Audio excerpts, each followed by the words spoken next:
We are at the Tribeca Film Festival for the premiere of Hollywood Does Abortion. And who do we have here today? I'm the editor and writer, Jamie Boyle. So, writing it, tell me how you went about it. It was a very long, arduous process of sifting through 50 plus years of abortion depictions on film and TV.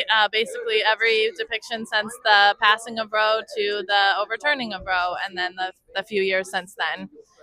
How did you pick what you want to include in the film?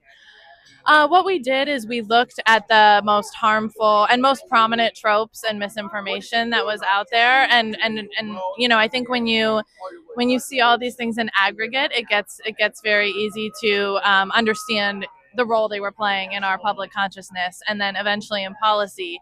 So it was really a matter of grouping and organizing quite a bit, and then you really start to see things rise to the surface that then become really the narrative of the film. And did you go from the extreme to the softest? Yes, and kind of everything in between. And things were extreme in ways that you wouldn't necessarily expect them to be extreme. Harmful in ways I don't think we realize are harmful until after the fact, or until you're given some context by some of our fantastic experts and writers and creators who can lend that knowledge to it. Tell me one of the extreme ones.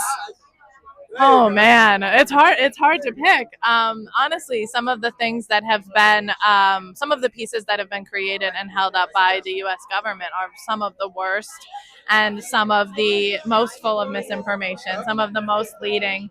There's one out there now called Baby Olivia that gives voice and personality to essentially a clump of cells.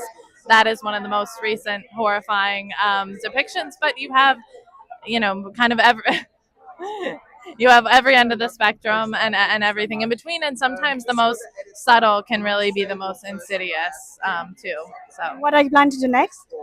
I'll try to. Right now, I'm working on a film about a transgender girl who actually had to leave the country for Canada last year. So I'm working on that. It's a verite feature, quite a departure from this, but also dealing with a lot of the similar issues. Thank you so much for speaking to me. Good luck with the film. Thank you. Have a good day.